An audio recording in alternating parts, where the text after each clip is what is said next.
2. Kebersamaan dalam keberagaman.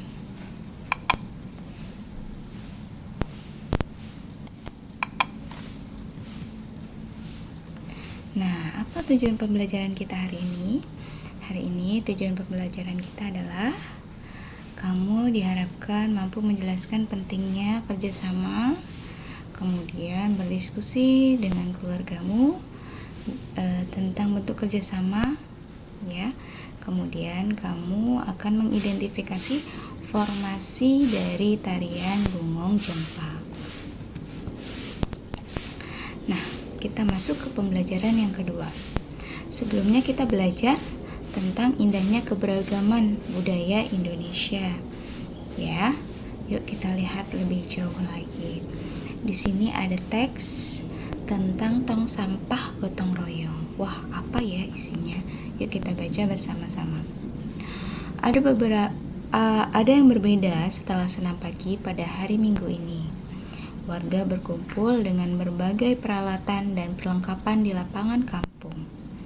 Beberapa drum kosong, bilah-bilah bambu, karung plastik bekas, dan ember bekas tersusun di pojok kiri lapangan. Di pojok lain terlihat tumpukan kaleng cat, kuas, wadah cat, dan beberapa peralatan lain. Apa ya yang akan dikerjakan oleh warga? Pagi hari, Pak Made dan keluarganya harus melakukan ibadah pagi terlebih dahulu di pura. Sementara itu, warga bekerja sejak pagi bergotong royong menyiapkan tempat sampah baru. Udin, Siti, dan Edo membantu Pak Ismail dan beberapa warga lain menganyam bilah-bilah bambu menjadi keranjang sampah. Keranjang ini akan menjadi tempat sampah kebun, seperti daun-daun kering, batang, dan buah yang berjatuhan di bawah pohon. Lani memilih untuk membantu warga yang memoleskan cat dasar putih pada ember dan drum bekas. Ada juga warga yang menambah lubang-lubang di karung plastik bekas agar nantinya bisa dipakai kembali menjadi tempat sampah yang kering. Kira-kira pukul 10, Pak Made, Dayu, dan keluarganya sudah kembali dari kegiatan ibadah. Tong-tong sampah baru siap dihias. Pak Made, Ibu Made, dan Dayu berkeliling membuat pola hiasan di tempat sampah yang baru.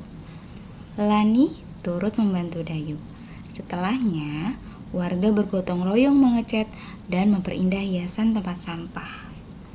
Sebelum matahari meninggi, sudah ada 12 tempat sampah yang baru dihasilkan oleh warga secara bergotong royong. Drum bekas, ember bekas, karung plastik, keranjang anyam sudah berubah menjadi tempat sampah yang cantik. Wah, coba kita lihat gambarnya ya. Bagus sekali. Mereka bekerja sama untuk membuat tong sampah dengan kreasi ya. Nah, nanti di classroom akan ada tugas ya. Kalian diharapkan berdiskusi dengan orang tua atau keluarga yang ada di rumah ya. Jadi berdasarkan teks yang tadi kamu baca, coba kamu buat grafik tentang keberagaman apa sih yang ada di dalam teks yang tadi sudah kita baca bersama. Ayo, coba dibaca kembali ya kalau belum menemukan jawabannya. Kalau misalnya ada 1 atau 2 saja keberagaman tidak apa-apa ya. Yang pasti coba diisi grafiknya. Kemudian di teks tadi pasti ada kerjasama yang dilakukan kan? Nah, kamu tuliskan kerjasama apa saja ya yang ada di dalam teks tadi. Kemudian kamu tuliskan pula apa sih manfaat dari kerjasama yang kamu temukan setelah kamu membaca teks. Mudah kan tugasnya? Baik. Apa sih kerjasama? Kerjasama itu adalah usaha yang dilakukan oleh beberapa orang. Tidak mungkin sendirian, pasti lebih dari 1 orang. Untuk mencapai tujuan bersama. Nah, yang kita lihat di teks tadi, usaha yang dilakukan adalah membuat tong sampah. Mereka melakukannya bersama-sama, mulai dari menganyam hingga menghias. Ini adalah catatan pentingnya. Jadi kerjasama dalam keberagaman adalah sikap yang harus dikembangkan. Sikap tersebut semakin memupuk rasa persatuan dan kesatuan. Jika kita bekerja sama dengan baik, maka kebersamaan dalam keberagaman akan terus terjaga. Nah, ini ada video. Coba kita perhatikan bersama ya.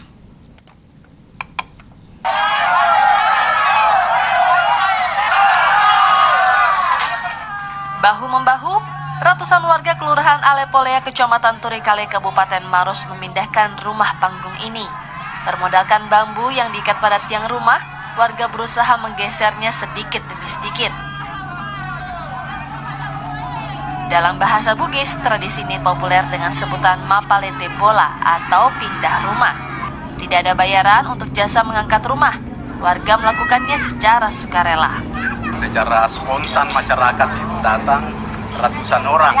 Ini adalah untuk juga di samping untuk melestarikan adat istiadat, gotong royong, dan ini dilakukan secara ikhlas, tidak ada imbalan. Begitu rumah sampai di tempat tujuan, warga mendapat upah aneka kue tradisional yang bisa disantap bersama. Tradisi mapalete bola sudah berlangsung sejak ratusan tahun lalu. Rumah panggung dipindahkan ke tempat yang lebih aman, jauh dari ancaman atau gangguan. Tradisi ini biasanya berlangsung usai salat Jumat. Nasruddin Zailani melaporkan untuk NET. Wah, hebat ya. Rumah sebesar itu bisa dipindahkan. Dengan cara apa? Bukan sulap, bukan sihir ya. Mereka bekerja sama, bahu-membahu. Bukan cuma 1-2 orang, tapi seluruh orang yang ada di kampung. Hebat ya. Masih ada nggak ya di Jakarta seperti itu? Wah, coba kamu perhatikan di daerah rumahmu. Ada nggak ya kerjasama di daerah rumahmu? Nanti coba kalian buat laporan ya dari apa yang kamu perhatikan di daerah rumahmu masing-masing. Nah, ini adalah salah satu kebudayaan yang ada di Indonesia. Hebat ya. Semua tanpa dibayar mau menolong orang yang punya rumah untuk berpindah. Kita lanjut. Ya. Adakah tradisi kerjasama atau gotong royong di daerahmu? Apa sih manfaatnya? Dan pentingkah bekerja sama? Nanti silahkan tuliskan pendapatmu di tugas. Nah, kemarin kita sudah belajar tentang tarian Bungong Jempa yang berasal dari Aceh.